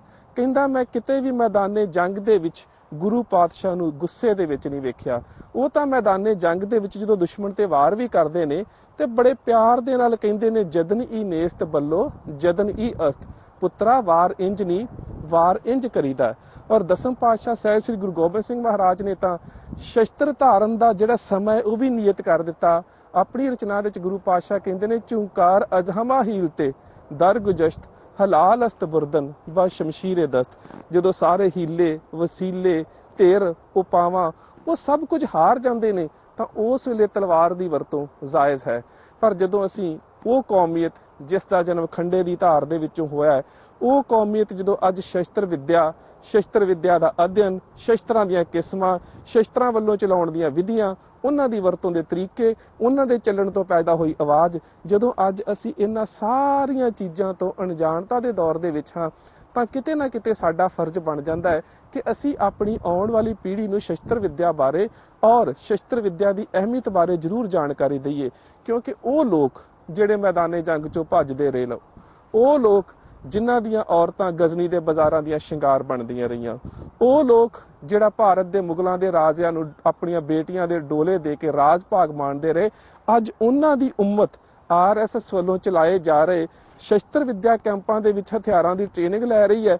ਤੇ ਜਿਸ ਕੌਮ ਦੇ ਜਨਮਦਾਤੇ ਗੁਰੂ ਗੋਬਿੰਦ ਸਿੰਘ ਮਹਾਰਾਜ ਨੇ ਖਾਲਸੇ ਨੂੰ ਪ੍ਰਗਟ ਕਰਨ ਸਮੇਂ ਇਹ ਗੱਲ ਕਿਹਾ ਸੀ ਕਿ ਬਿਨਾਂ ਸ਼ਸਤਰਨ ਕੇਸਨ ਨਰਨ ਭੇਡ ਜਾਨੋ ਗਹਿ ਕਾਨ ਤਾਕੋ ਕਿਤੇ ਲੈ ਸਦਾਨੋ। ਅੱਜ ਉਸ ਕੌਮ ਦੇ ਸੂਰਮਿਆਂ ਦੇ ਘਰਾਂ ਦੇ ਵਿੱਚ ਹਰ ਤਰ੍ਹਾਂ ਦੀਆਂ ਸ਼ਰਾਬ ਦੀਆਂ ਬੋਤਲਾਂ ਤਾਂ ਦੇਖ ਸਕਦੀਆਂ ਨੇ, ਪਰ ਉਹਨਾਂ ਦੇ ਘਰ ਦੇ ਵਿੱਚ ਸ਼ਸਤਰ ਨਹੀਂ, ਉਹਨਾਂ ਦੇ ਬੱਚਿਆਂ ਨੂੰ ਸ਼ਸਤਰ ਵਿਦਿਆ ਦਾ ਗਿਆਨ ਨਹੀਂ, ਉਹਨਾਂ ਨੂੰ ਸ਼ਸਤਰਾਂ ਦੀਆਂ ਕਿਸਮਾਂ ਦਾ ਗਿਆਨ ਨਹੀਂ। ਸੋ ਗੁਰਦੇਵ ਪਾਤਸ਼ਾਹ ਨੇ ਜਿਹੜਾ ਸ਼ਸਤਰ ਤੇ ਸ਼ਾਸਤਰ ਦੀ ਸੁਮੇਲਤਾ ਦੇ ਵਿੱਚੋਂ ਇਸ ਖਾਲਸਾ ਪੰਥ ਨੂੰ ਪ੍ਰਗਟ ਕੀਤਾ ਹੈ, ਜਿਸ ਦੇ ਬਾਰੇ ਗੁਰਦੇਵ ਪਾਤਸ਼ਾਹ ਨੇ ਕਿਹਾ ਕਿ ਹਉ ਖਾਲਸੇ ਕੋ ਖਾਲਸਾ ਮੇਰੋ ਓਤ ਪੋਤ ਸਾਗਰ ਬੰਦੇਰੋ। ਉਸ ਖਾਲਸੇ ਦੀ ਉਮਤ ਨੂੰ, ਉਸ ਖਾਲਸੇ ਦੀ ਭਵਿੱਖ ਦੀ ਪੀੜ੍ਹੀ ਨੂੰ ਇਹਨਾਂ ਸ਼ਸਤਰਾਂ ਦਾ, ਸ਼ਸਤਰ ਵਿਦਿਆ ਦਾ, ਹਰ ਚੀਜ਼ ਦਾ ਗਿਆਨ ਹੋਣਾ ਚਾਹੀਦਾ। ਮੈਂ ਅਕਸਰ ਸੋਚਦਾ ਇਤਿਹਾਸ ਦੀ ਤਵਾਰੀਖ ਉਹਨਾਂ ਪੰਨਿਆਂ ਨੂੰ ਜਦੋਂ ਮੈਂ ਫੋਲਦਾ ਤਾਂ ਮੈਂ ਸੋਚਦਾ ਹਾਂ ਕਿ 9ਵੇਂ ਪਾਤਸ਼ਾਹ ਸ਼ਹਾਦਤ ਦੇ ਰਹੇ ਨੇ, ਪਰ ਉਹਨਾਂ ਨੂੰ ਫੇਰ ਵੀ ਆਪਣੇ ਪੁੱਤਰ ਦੇ ਉੱਪਰ ਮਾਣ ਹੈ ਕਿ ਜਿਹੜਾ ਪੁੱਤਰ ਮੇਰਾ ਸ਼ਸਤਰ ਚੁੱਕੇਗਾ ਉਹਦੀ ਤੇਗ ਦੇ ਵਿੱਚੋਂ ਜਿਹੜੀ ਤੇਗ ਨਿਕਲੇਗੀ, ਉਹ ਜਿਹੜੀ ਤੇਗ ਹੈ, ਉਹ ਜਿਹੜਾ ਤੇਜ਼ ਤਪ ਹੈ, ਉਹ ਦੁਨੀਆ ਦੀਆਂ ਹਜ਼ਾਰਾਂ ਤੇਜ਼ਾਂ ਨੂੰ ਆਪਣੇ ਕਾਬੂ 'ਚ ਕਰਨ ਦੀ ਸਮਰੱਥਾ ਰੱਖੇਗਾ। ਉਸ ਵੇਲੇ ਮਕਤਲ ਦੇ ਵਿੱਚ ਬੈਠੇ ਗੁਰੂ ਤੇਗ ਬਹਾਦਰ ਸਾਹਿਬ ਜੋ ਉਸ ਵੇਲੇ ਦੇ ਸ਼ਹਿਨਸ਼ਾਹ ਨੂੰ ਆਖਦੇ ਨੇ, ਇੱਕ ਕਵੀ ਨੇ ਬੜਾ ਸੁੰਦਰ ਲਿਖਿਆ ਹੈ ਕਿ ਪਾਤਸ਼ਾਹ ਨੇ ਕਿਹਾ, ਮੈਂ ਹਾਂ ਤੇਗ ਤੇ ਪਰਖ ਲੈ ਤੇਗ ਤੂੰ ਵੀ, ਇੱਕ ਦੋ ਨਹੀਂ ਪਰਖ ਲੈ 100 ਤੇਗਾਂ। ਮੈਨੂੰ ਤੇਗ ਬਹਾਦਰ ਦਾ ਲਕਬ ਮਿਲਿਆ, ਮੇਰਾ ਕੁਝ ਨਹੀਂ ਸਕਦੀਆਂ ਖੋਹ ਤੇਗਾਂ। ਮੈਂ ਤਾਂ ਜੰਮਦਿਆਂ ਤੇਗਾਂ ਦੀ ਸ਼ਾਨ ਮਾਣੀ, ਮੇਰੇ ਪਿਓ ਨੇ ਪਹਿਨੀਆਂ 2 ਤੇਗਾਂ। ਮੇਰੇ ਪਿਤਾ ਦੀ ਅਣਖ ਬਹਾਦਰੀ ਤੇ ਰਿਆ ਪਰਖ ਦਾ ਤੇਰਾ ਪਿਓ ਤੇਗਾਂ। ਹੁਣ ਵੇਖੀ ਆਉਂਦੇ ਭੁੱਖ ਅੰਦਰ ਮੇਰੇ ਪੁੱਤ ਨੇ ਵਾਹੁਣੀਆਂ ਉਹ ਤੇਗਾਂ। ਉਹਦੀ ਤੇਗ ਚੋਂ ਜਿਹੜੀ ਤੇਗ ਨਿਕਲੂ ਲੱਖਾਂ ਲਹੂਗੀ ਤੇਰੀਆਂ ਖੋਹ ਤੇਗਾਂ। ਸੋ ਗੁਰੂ ਪਾਤਸ਼ਾਹ ਨੂੰ ਸਾਡੇ ਤੇ ਇੰਨਾ ਮਾਣ ਆਪਣੇ ਪੁੱਤਰਾਂ ਦੇ ਉੱਪਰ ਕਿ ਇਹਨਾਂ ਦੀ ਤੇਗ ਦੇ ਵਿੱਚੋਂ ਜਿਹੜਾ ਹਲੇਮੀ ਰਾਜ ਦਾ ਸੰਕਲਪ ਨਿਕਲੇਗਾ ਉਹ ਹਜ਼ਾਰਾਂ ਦੁਨੀਆ ਦੀਆਂ ਅੱਖਾਂ ਨੂੰ ਚੰਧਿਆਉਣ ਵਾਲਾ ਹੋਵੇਗਾ। ਪਰ ਅੱਜ ਸਾਡੇ ਕੋਲ ਉਹ ਸ਼ਸਤਰ ਨਹੀਂ, ਅੱਜ ਸਾਡੇ ਕੋਲ ਉਹ ਵਿਦਿਆ ਨਹੀਂ, ਅੱਜ ਸਾਡੇ ਕੋਲ ਸ਼ਸਤਰ ਵਿਦਿਆ ਦਾ ਗਿਆਨ ਨਹੀਂ, ਅੱਜ ਸ਼ਸਤਰ ਵਿਦਿਆ ਦੇ ਪ੍ਰਤੀ ਇੰਨਾ ਅਵੇਸਲਾਪਨ। ਸੋ ਅੱਜ ਮੇਰੇ ਨਾਲ ਨੇ ਸਰਦਾਰ ਪ੍ਰਿਥੀਪਾਲ ਸਿੰਘ ਜੀ, ਜਿਹੜੇ ਦੇ ਨਾਲ ਅਸੀਂ ਨਾਲ ਸ਼ਸਤਰ ਵਿਦਿਆ ਦੀ ਅਹਿਮੀਅਤ, ਸ਼ਸਤਰ ਵਿਦਿਆ ਦੀਆਂ ਕਿਸਮਾਂ, ਚਲਾਉਣ ਦੇ ਢੰਗ, ਪੈਦਾ ਹੋਈ ਆਵਾਜ਼ ਤੇ ਅੱਜ ਦੇ ਸਮੇਂ ਦੇ ਵਿੱਚ ਸ਼ਸਤਰ ਵਿਦਿਆ ਦੀ ਲੋੜ ਕਿਉਂ ਤੇ ਸਾਡੇ ਸਰੋਤਾਂ ਦੇ ਵਿੱਚ ਸ਼ਸਤਰਾਂ ਦਾ ਕਿਸ ਤਰ੍ਹਾਂ ਦਾ ਜ਼ਿਕਰ ਆਇਆ ਔਰ ਅੱਜ ਸਾਨੂੰ ਇਸ ਸ਼ਸਤਰ ਵਿਦਿਆ ਦੀ ਲੋੜ ਕਿਉਂ ਹੈ। ਕਿਉਂਕਿ ਮੈਂ ਅਕਸਰ ਵੇਖਦਾ ਕਿ ਜਿਸ ਰੂਪ ਦੇ ਵਿੱਚ ਸ਼ਸਤਰ ਵਿਦਿਆ ਦੀ ਗੱਲ ਆ ਰਹੀ ਹੈ, ਜੇਕਰ ਅਸੀਂ ਉਸ ਦੇ ਉੱਪਰ ਚਿੰਤਨ ਨਾ ਕੀਤਾ, ਭਾਵੇਂ ਕਿ ਸ਼ਸਤਰ ਵਿਦਿਆ ਸਾਨੂੰ ਗੁਰਦੇਵ ਪਾਤਸ਼ਾਹ ਨੇ ਵਿਰਸੇ ਦੇ ਵਿੱਚੋਂ ਦਿੱਤੀ ਹੈ, ਇਸ ਵਿਰਸੇ ਦੇ ਵਿੱਚੋਂ ਮਿਲੀ ਸ਼ਸਤਰ ਵਿਦਿਆ ਦੇ ਬਾਰੇ ਸਾਨੂੰ ਗਿਆਨ ਲੈਣ ਦੀ ਔਰ ਜਿਹੜੇ ਵੀਰ ਇਸ ਸ਼ਸਤਰ ਵਿਦਿਆ ਬਾਰੇ ਮੁਹਾਰਤ ਰੱਖਦੇ ਨੇ ਉਹਨਾਂ ਦੇ ਨਾਲ ਇਸ ਗਿਆਨ ਦੀ ਸਾਂਝ ਕਰਨ ਦੀ ਲੋੜ ਹੈ। ਮੈਂ ਅਕਸਰ ਕਈ ਵਾਰੀ ਸੋਚਦਾ ਕਿ ਬੇਸ਼ੱਕ ਅੱਜ ਸਾਨੂੰ ਸ਼ਸਤਰ ਵਿੱਦਿਆ ਦੇ ਗਿਆਨ ਦੀ ਘਾਟ ਮਹਿਸੂਸ ਹੁੰਦੀ ਹੈ, ਪਰ ਸਾਡੇ ਵਿਰਸੇ ਦੇ ਵਿੱਚ ਸ਼ਸਤਰ ਵਿੱਦਿਆ ਦਾ ਗੁਣ ਹੈ। ਸ਼ਸਤਰ ਵਿੱਦਿਆ ਦੀ ਅਹਿਮੀਅਤ, ਇਹਦੀ ਗੁਣ, ਇਹਦੀ ਰੂਹਾਨੀਅਤ ਸਾਡੇ ਵਿਰਸੇ ਦੇ ਵਿੱਚ ਖੂਨ ਦੇ ਵਾਂਗੂ ਗਰਦਿਸ਼ ਕਰਦੀ ਹੈ। ਤੇ ਉਹ ਲੋਕ ਜਿਨ੍ਹਾਂ ਦੀ ਅਣਖ, ਇੱਜ਼ਤ, ਗੈਰਤ ਗਜ਼ਨੀ ਦੇ ਬਾਜ਼ਾਰਾਂ 'ਚ ਵਿਕਦੀ ਰਹੀ, ਬੇਸ਼ੱਕ ਉਹ RSS ਦੇ ਚਲਾਏ ਟ੍ਰੇਨਿੰਗ ਕੈਂਪਾਂ 'ਚ ਸ਼ਸਤਰ ਵਿੱਦਿਆ ਦੀ ਉਹ ਸਿਖਲਾਈ ਲੈ ਰਹੇ ਨੇ, ਪਰ ਉਹਨਾਂ ਦੇ ਵਾਸਤੇ ਮੇਰੇ ਖਿਆਲ ਦੇ ਨਾਲ ਜਿੰਨਾ ਚਿਰ ਸ਼ਸਤਰ ਜਿਹੜਾ ਹੈ ਉਹ ਰੂਹਾਨੀਅਤ ਤੋਂ ਹੀਣਾ ਹੁੰਦਾ ਹੈ, ਉਹ ਜ਼ਾਲਮ ਬਣਾ ਦਿੰਦਾ ਹੈ। ਜਦੋਂ ਸ਼ਸਤਰ ਵਿੱਦਿਆ ਦੇ ਨਾਲ ਰੂਹਾਨੀਅਤ ਨਹੀਂ ਹੁੰਦੀ, ਉਹ ਮਨੁੱਖ ਨੂੰ ਜ਼ਾਬਰ ਤੇ ਜ਼ੁਲਮੀ ਬਣਾ ਦਿੰਦੀ ਹੈ। ਸੋ ਬੇਸ਼ੱਕ ਇਹਨਾਂ ਦੇ ਟ੍ਰੇਨਿੰਗ ਕੈਂਪਾਂ ਦੇ ਵਿੱਚ ਇਹਨਾਂ ਨੂੰ ਹਥਿਆਰਾਂ ਦੀ ਸਿਖਲਾਈ ਦਿੱਤੀ ਜਾ ਰਹੀ ਹੈ, ਪਰ ਇਹਨਾਂ ਵੱਲੋਂ ਲਈ ਜਾ ਰਹੀ ਹਥਿਆਰਾਂ ਦੀ ਸਿਖਲਾਈ ਮਨੁੱਖਤਾ ਦੇ ਭਲੇ ਵਾਸਤੇ ਨਹੀਂ ਹੈ। ਉਹ ਜਾਂ ਤਾਂ ਦਿੱਲੀ ਵਰਗੇ ਸ਼ਹਿਰਾਂ ਦੇ ਵਿੱਚ ਸਿੱਖਾਂ ਦਾ ਕਤਲੇਆਮ ਕਰਨ ਵਾਸਤੇ ਹੈ, ਜਾਂ ਗੁਜਰਾਤ ਦੇ ਵਿੱਚ ਮੁਸਲਮਾਨ ਔਰਤਾਂ ਦੇ ਪੇਟ ਚਾਕ ਕਰਨ ਵਾਸਤੇ ਹੈ। ਤੇ ਕਈ ਵਾਰੀ ਮੈਂ ਸੋਚਦਾ ਹੁੰਦਾ ਕਿ ਬੁਜ਼ਦਿਲ ਮਨੁੱਖ ਦੇ ਹੱਥ ਦੇ ਵਿੱਚ ਆਇਆ ਹਥਿਆਰ ਵੀ ਕਦੀ ਕਾਰਗਰ ਸਾਬਤ ਨਹੀਂ ਹੁੰਦਾ। ਇੱਕ ਘਟਨਾ ਤੁਹਾਡੇ ਨਾਲ ਸਾਂਝੀ ਕਰਦਾ ਹੈ। ਇੱਕ ਉਸ ਮਨੁੱਖ ਨੇ ਹਥਿਆਰ ਖਰੀਦ ਲਿਆ ਜਿਹੜਾ ਸ਼ਸਤਰ ਵਿੱਦਿਆ ਦਾ ਗਿਆਤਾ ਨਹੀਂ ਸੀ। ਲਾਇਸੈਂਸ ਲੈ ਕੇ ਪਿਸਤੌਲ ਤੇ ਲੈ ਲਿਆ ਤੇ ਸ਼ਾਮ ਨੂੰ ਹਨੇਰੇ ਦੇ ਵਿੱਚ ਤੁਰਿਆ ਆ ਰਿਹਾ। ਰਸਤੇ ਦੇ ਵਿੱਚ ਠੱਗਾਂ ਨੇ ਘੇਰ ਲਿਆ, ਉਸ ਨੂੰ ਲੁੱਟ ਲਿਆ। ਜਦੋਂ ਘਰ ਵਾਪਸ ਆਇਆ, ਕੱਪੜੇ ਪਾਟੇ, ਕੁਛ ਨਹੀਂ ਸੀ। ਘਰਵਾਲੀ ਨੇ ਪੁੱਛਿਆ ਕੀ ਗੱਲ ਹੋਈ? ਕਹਿੰਦਾ ਭਾਗਵਾਨ ਨੇ ਕੁਛ ਨਾ ਪੁੱਛ, ਮੈਂ ਤੁਰਿਆ ਆ ਰਿਹਾ ਸੀ, ਰਸਤੇ ਦੇ ਵਿੱਚ ਮੈਨੂੰ ਕੁਝ ਡਾਕੂਆਂ ਨੇ, ਠੱਗਾਂ ਨੇ ਘੇਰ ਲਿਆ। ਉਹਨਾਂ ਦੇ ਕੋਲ 2-3 ਡੰਡੇ ਸੀ, ਉਹਨਾਂ ਮੇਰੀ ਕੁੱਟਮਾਰ ਕੀਤੀ, ਮੇਰੇ ਕੱਪੜੇ ਪਾੜ ਦਿੱਤੇ, ਮੇਰਾ ਬਟੂਆ ਖੋਹ ਲਿਆ, ਮੇਰੇ ਪੈਸੇ ਖੋਹ ਲਏ। ਤੇ ਉਹਦੀ ਪਤਨੀ ਕਹਿੰਦੀ ਹੈ ਕਿ ਤੁਹਾਡੇ ਕੋਲ ਤਾਂ ਪਿਸਤੌਲ ਸੀ, ਤੁਸੀਂ ਵਰਤੋਂ ਨਹੀਂ ਕੀਤੀ। ਕਹਿੰਦਾ ਮੁਸ਼ਕਲ ਦੇ ਨਾਲ ਉਹੀ ਤਾਂ ਬਚਾ ਕੇ ਘਰ ਲੈ ਕੇ ਆਏ, ਕਿਤੇ ਖੋਹ ਨਾ ਲੈਣ। ਸੋ ਜਿੱਦਾਂ ਲੋਕਾਂ ਨੂੰ ਸ਼ਸਤਰ ਦਾ ਗਿਆਨ ਨਹੀਂ ਹੁੰਦਾ, ਉਹਨਾਂ ਦੇ ਕੋਲ ਪਏ ਸ਼ਸਤਰਾਂ ਦੀ ਵੀ ਕੋਈ ਅਹਿਮੀਅਤ ਨਹੀਂ ਹੁੰਦੀ। ਆਪਣੇ ਪੁਰਾਤਨ ਸਰੋਤਾਂ ਦੇ ਵਿੱਚ ਜਦੋਂ ਅਸੀਂ ਸ਼ਸਤਰਾਂ ਦੀਆਂ ਕਿਸਮਾਂ ਦਾ ਜ਼ਿਕਰ ਕਰਦੇ ਹਾਂ ਤਾਂ ਸਾਡੇ ਇਤਿਹਾਸ ਦੇ ਵਿੱਚ ਕਈ ਤਰ੍ਹਾਂ ਦੇ ਸ਼ਸਤਰਾਂ ਦਾ ਜ਼ਿਕਰ ਜਾਂ ਉਹਨਾਂ ਦਾ ਨਾਮਕਰਨ ਹੈ, ਜਿਹੜੇ ਸਾਡੇ ਗੁਰੂ ਸਾਹਿਬਾਨ ਤੋਂ ਲੈ ਕੇ ਹੁਣ ਤੱਕ ਖਾਲਸਾ ਫੌਜਾਂ ਵੱਲੋਂ ਜਾਂ ਸਿੰਘਾਂ ਦੇ ਵੱਲੋਂ ਆਪਣੇ ਸੰਘਰਸ਼ ਦੇ ਵਿੱਚ ਵਰਤੇ ਗਏ। ਉਹਨਾਂ ਹੀ ਸ਼ਸਤਰਾਂ ਦੇ ਵਿੱਚ ਜਦੋਂ ਸ਼ਸਤਰ ਦੀ ਗੱਲ ਕਰਦੇ ਹਾਂ ਤਾਂ ਸਾਡੇ ਭਾਸ਼ਾਈ ਗਿਆਨ ਦੇ ਵਿੱਚ ਸ਼ਸਤਰ ਉਸ ਸ਼ਸਤਰ ਨੂੰ ਕਿਹਾ ਜਾਂਦਾ ਹੈ ਜਾਂ ਉਸ ਚੀਜ਼ ਨੂੰ ਕਿਹਾ ਜਾਂਦਾ ਜਿਹੜਾ ਹੱਥ ਵਿੱਚ ਫੜ ਕੇ ਵਰਤਿਆ ਜਾਂਦਾ। ਉਹਨਾਂ ਚੋਂ ਪਹਿਲਾ ਸ਼ਸਤਰ ਸ੍ਰੀ ਸਾਹਿਬ ਹੈ, ਕਿਰਪਾਨ ਹੈ, ਜਿਹੜਾ ਸਾਡੇ 5 ਕਕਾਰਾਂ ਦਾ ਵੀ ਹਿੱਸਾ ਹੈ ਤੇ ਸਿੱਖ ਦੀ ਜੀਵਨ ਜਾਂਚ ਦਾ ਇੱਕ ਅਹਿਮ ਅੰਗ ਹੈ। ਸੋ ਕਿਰਪਾਨ ਜਿਹੜੀ ਹੁੰਦੀ ਹੈ ਉਹ ਸ਼ਸਤਰ ਦੇ ਵਿੱਚ ਆਉਂਦੀ ਹੈ, ਕਿਉਂਕਿ ਉਸ ਨੂੰ ਹੱਥ ਵਿੱਚ ਫੜ ਕੇ ਵਰਤਿਆ ਜਾਂਦਾ, ਉਸ ਨੂੰ ਆਮ ਕਰਕੇ ਛੱਡਿਆ ਨਹੀਂ ਜਾਂਦਾ। ਉਸ ਤੋਂ ਬਾਅਦ ਅਸਤਰ ਸ਼ੁਰੂ ਹੋ ਜਾਂਦੇ ਨੇ। ਅਸਤਰਾਂ ਦੇ ਵਿੱਚ ਉਹ ਚੀਜ਼ਾਂ ਆਉਂਦੀਆਂ ਨੇ, ਉਹ ਹਥਿਆਰ ਆਉਂਦੇ ਨੇ ਜਿਨ੍ਹਾਂ ਨੂੰ ਹੱਥ 'ਚੋਂ ਛੱਡ ਕੇ ਚਲਾਇਆ ਜਾਂਦਾ ਹੈ, ਜਿਵੇਂ ਚੱਕਰ ਆਦਿਕ। ਉਸ ਤੋਂ ਬਾਅਦ ਸਾਡੇ ਜੰਤਰ ਮੁਕਤ ਸ਼ਸਤਰ ਆ ਜਾਂਦੇ ਨੇ, ਉਹ ਸ਼ਸਤਰ ਜਿਨ੍ਹਾਂ ਨੂੰ ਕਿਸੇ ਕਲਾ ਦੇ ਰਾਹੀਂ, ਕਿਸੇ ਇੱਕ ਜੰਤਰ ਦੇ ਰਾਹੀਂ ਚਲਾਇਆ ਜਾਂਦਾ ਹੈ, ਜਿਨ੍ਹਾਂ ਦੇ ਵਿੱਚ ਤੀਰ ਤੇ ਕਮਾਨ ਆ ਜਾਂਦਾ। ਜਿਸ ਤਰ੍ਹਾਂ ਸਾਡੇ ਨਾਲ ਸਰਦਾਰ ਪ੍ਰਿਥੀਪਾਲ ਸਿੰਘ ਨੇ, ਜਿਹੜੇ ਕਿ ਤੀਰ ਅੰਦਾਜ਼ੀ ਦਾ ਅਭਿਆਸ ਵੀ ਕਰ ਰਹੇ ਨੇ, ਔਰ ਉਹਨਾਂ ਵੱਲੋਂ ਜਿਹੜੀ ਇਹ ਕਿਰਪਾਨ ਤੋਂ ਬਾਅਦ, ਅਸਤਰਾਂ ਤੋਂ ਬਾਅਦ, ਜਿਹੜੀ ਸ਼ਸਤਰ ਤੇ ਅਸਤਰ ਤੋਂ ਬਾਅਦ ਜਿਹੜਾ ਇਹ ਜੰਤਰ ਮੁਕਤ ਸ਼ਸਤਰ ਦਾ ਜਿਹੜਾ ਉਹਨਾਂ ਵੱਲੋਂ ਅਭਿਆਸ ਕੀਤਾ ਜਾ ਰਿਹਾ ਹੈ, ਉਹਦੇ ਵਿੱਚ ਕਮਾਨ ਤੇ ਤੀਰ ਦੀ ਵਰਤੋਂ ਕੀਤੀ ਜਾ ਰਹੀ ਹੈ। ਇਹ ਜਿਹੜੇ ਕਮਾਨ ਨੇ, ਇਹਨਾਂ ਦੀਆਂ ਵੀ ਕਈ ਕਿਸਮਾਂ ਸਾਡੇ ਇਤਿਹਾਸ ਦੇ ਵਿੱਚ ਮਿਲਦੀਆਂ ਨੇ, ਔਰ ਇਹਨਾਂ ਦੀ ਤੰਦੀ ਦੀ ਖਿੱਚ ਦੇ ਅਨੁਸਾਰ ਹੀ ਇਹਨਾਂ ਦੀ ਜਿਹੜੀ ਤਾਕਤ ਹੈ ਉਹਨੂੰ ਨਿਰਧਾਰਿਤ ਕੀਤਾ ਜਾਂਦਾ ਹੈ। ਜਿਹੜੀ ਕਮਾਨ ਇਹਨਾਂ ਵੱਲੋਂ ਵਰਤੀ ਜਾ ਰਹੀ ਹੈ ਇਹ ਕੋਈ 42 ਪਾਉਂਡ ਦੀ ਹੈ, ਔਰ ਜਿਸ ਬਾਲ ਦੇ ਨਾਲ ਇਹ ਤੀਰ ਚਲਾ ਰਹੇ ਨੇ ਉਹ ਕੋਈ 30 ਤੋਂ 32 ਪਾਉਂਡ ਦੇ ਵਿੱਚ ਹੈ, ਜਿੱਥੇ ਇਹਨਾਂ ਨੇ ਆਪਣੀ ਸੈਟਿੰਗ ਕੀਤੀ ਹੁੰਦੀ ਹੈ। ਪਰ ਅਕਸਰ ਜਦੋਂ ਅਸੀਂ ਪੁਰਾਤਨ ਸਰੋਤਾਂ ਤੇ ਜਾਂਦੇ ਹਾਂ ਤੇ ਹੈਰਾਨ ਹੋ ਜਾਈਦਾ ਹੈ ਕਿ ਦਸਮ ਪਾਤਸ਼ਾਹ ਸਾਹਿਬ ਸ੍ਰੀ ਗੁਰੂ ਗੋਬਿੰਦ ਸਿੰਘ ਮਹਾਰਾਜ ਦੀਆਂ ਬਾਹਾਂ ਦੇ ਵਿੱਚ ਕਿਵੇਂ ਦਾ ਬਲ ਹੋਵੇਗਾ ਕਿ ਜਦੋਂ ਅਸੀਂ ਉਹਨਾਂ ਦੀ ਕਮਾਨ ਨੂੰ 25 ਟੰਕ ਦੀ ਗੱਲ ਕਰਦੇ ਹਾਂ ਤਾਂ ਉਹਦਾ ਅੱਜ ਦੇ ਹਿਸਾਬ ਦੇ ਨਾਲ ਕੋਈ 490 ਪਾਉਂਡ ਤੋਂ ਉੱਪਰ ਜਿਹੜਾ ਹੈ ਉਹ ਤੰਦੀ ਦਾ ਬਲ ਜਿਹੜਾ ਬਣਦਾ ਹੈ। ਤਾਂ ਦਸਮ ਪਾਤਸ਼ਾਹ ਸਾਹਿਬ ਸ੍ਰੀ ਗੁਰੂ ਗੋਬਿੰਦ ਸਿੰਘ ਮਹਾਰਾਜ ਦੇ ਸਾਹਮਣੇ ਸਿਰ ਝੁਕ ਜਾਂਦਾ ਹੈ ਕਿ ਪਾਤਸ਼ਾਹ ਦੇ ਉਸ ਕਮਾਨ ਦੇ ਵਿੱਚ ਜੇਕਰ ਇੰਨੀ ਖਿੱਚ ਸੀ ਤੇ ਉਸ ਕਮਾਨ ਦੀ ਤੰਦੀ ਨੂੰ ਖਿੱਚਣ ਵਾਲੀਆਂ ਬਾਹਾਂ ਦੇ ਵਿੱਚ ਕਿੰਨਾ ਬਲ ਸੀ। ਉਸ ਤੋਂ ਅੱਗੇ ਅਗਨ ਸ਼ਸਤਰ ਆ ਜਾਂਦੇ ਨੇ, ਜਿਨ੍ਹਾਂ ਸ਼ਸਤਰਾਂ ਦੇ ਵਿੱਚ ਆਧੁਨਿਕ ਹਥਿਆਰ ਆ ਜਾਂਦੇ ਨੇ, ਪਿਸਤੌਲ ਆ ਜਾਂਦੇ ਨੇ, ਬੰਦੂਕਾਂ ਆ ਜਾਂਦੀਆਂ ਨੇ, ਤੇ ਕੁਝ ਐਸੇ ਸ਼ਸਤਰ ਵੀ ਨੇ ਜਿਹੜੇ ਹੱਥ ਵਿੱਚ ਫੜ ਕੇ ਵੀ ਚਲਾਏ ਜਾਂਦੇ ਨੇ ਤੇ ਹੱਥਾਂ ਚੋਂ ਛੱਡੇ ਵੀ ਜਾਂਦੇ ਨੇ, ਜਿਨ੍ਹਾਂ ਦੇ ਵਿੱਚ ਗੁਰਜ ਆ ਜਾਂਦਾ ਹੈ, ਨੇਜਾ ਆ ਜਾਂਦਾ ਹੈ, ਜਿਨ੍ਹਾਂ ਦੀ ਵਰਤੋਂ ਹੱਥ 'ਚ ਫੜ ਕੇ ਵੀ ਕੀਤੀ ਜਾਂਦੀ ਹੈ ਤੇ ਲੋੜ ਪੈਣ ਤੇ ਮੈਦਾਨੇ ਜੰਗ ਦੇ ਵਿੱਚ ਛੱਡੇ ਵੀ ਜਾਂਦੇ ਨੇ। ਅੱਜ ਸਾਡੇ ਸਰੋਤਾਂ ਦੇ ਵਿੱਚ ਜਾਂ ਜਿਹੜੀ ਨਵੀਨਤਮ ਜੋ ਕੁਝ ਲਿਖਿਆ ਜਾ ਰਿਹਾ ਹੈ ਉਹਦੇ ਵਿੱਚ ਇੱਕ ਸਮੱਸਿਆ ਹੋਰ ਪੈਦਾ ਹੋ ਰਹੀ ਹੈ ਕਿ ਸਾਡੀਆਂ ਲੋਕ ਬੋਲੀਆਂ ਦੇ ਵਿੱਚ ਜਾਂ ਸਾਡੇ ਸੱਭਿਆਚਾਰ ਦੇ ਵਿੱਚ ਜਿਹੜੇ ਹਥਿਆਰਾਂ ਦੀ ਗੱਲ ਕੀਤੀ ਜਾਂਦੀ ਹੈ ਉਹਨਾਂ ਪ੍ਰਤੀ ਵੀ ਸਾਡੇ ਅੱਜ ਦੇ ਕਹਿ ਸਕਦੇ ਹਾਂ ਕਿ ਲੇਖਕਾਂ ਨੂੰ ਬਹੁਤ ਜ਼ਿਆਦਾ ਗਿਆਨ ਨਹੀਂ ਹੈ। ਅਕਸਰ ਮੈਂ ਕਈ ਵਾਰੀ ਸੋਚਦਾ ਹਾਂ ਕਿ ਕਈ ਵਾਰੀ ਸਾਡੇ ਸਰੋਤਾਂ 'ਚ ਜ਼ਿਕਰ ਆਉਂਦਾ ਹੈ ਕਿ ਸੁੱਚਾ ਫੜ ਕੇ ਰਫਲ ਦਨਾਲੀ।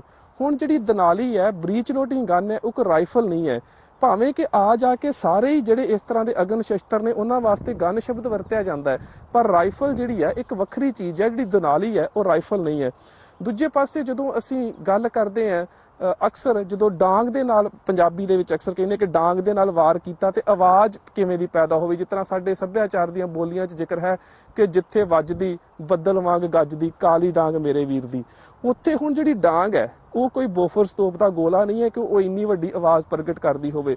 ਪਰ ਜਦੋਂ ਅਸੀਂ ਗੁਰੂ ਗੋਬਿੰਦ ਸਿੰਘ ਮਹਾਰਾਜ ਦੇ ਉਸ ਸਮੇਂ ਦੇ ਭੰਗਾਣੀ ਦੇ ਯੁੱਧ ਦਾ ਜ਼ਿਕਰ ਵੇਖਦੇ ਹਾਂ, ਜਿਸ ਦੇ ਵਿੱਚ ਕਿਰਪਾਲ ਦਾਸ ਜਿਹੜੇ ਦਸਮ ਪਾਤਸ਼ਾਹ ਦੇ ਮਾਮਾ ਜੀ ਵੀ ਲੱਗਦੇ ਸਨ, ਕੁਝ ਉਦਾਸੀ ਸਾਧੂਆਂ ਨੂੰ ਨਾਲ ਲੈ ਕੇ ਉਸ ਮੈਦਾਨੇ ਜੰਗ ਦੇ ਵਿੱਚ ਲੜਦੇ ਨੇ, ਤੇ ਜਦੋਂ ਕਿਰਪਾਲ ਦਾਸ ਹਯਾਤ ਖਾਨ ਦੇ ਸਿਰ ਦੇ ਵਿੱਚ ਕੁਤਕਾ ਮਾਰਦੇ ਨੇ ਤੇ ਉਹ ਕੁਤਕਾ ਜਦੋਂ ਹਯਾਤ ਖਾਨ ਦੇ ਸਿਰ ਦੇ ਵਿੱਚ ਵੱਜਦਾ ਹੈ, ਜਿਸ ਤਰ੍ਹਾਂ ਭਾਈ ਸਾਹਿਬ ਆ ਕੁਤਕਾ ਸਾਨੂੰ ਵਿਖਾ ਰਹੇ ਨੇ, ਜਿਹੜਾ ਮੈਦਾਨੇ ਜੰਗ ਦੇ ਵਿੱਚ ਵੀ ਵਰਤਿਆ ਜਾਂਦਾ ਹੈ ਔਰ ਇਹਨੂੰ ਸਲੂਤਰ ਵੀ ਕਿਹਾ ਜਾਂਦਾ ਹੈ।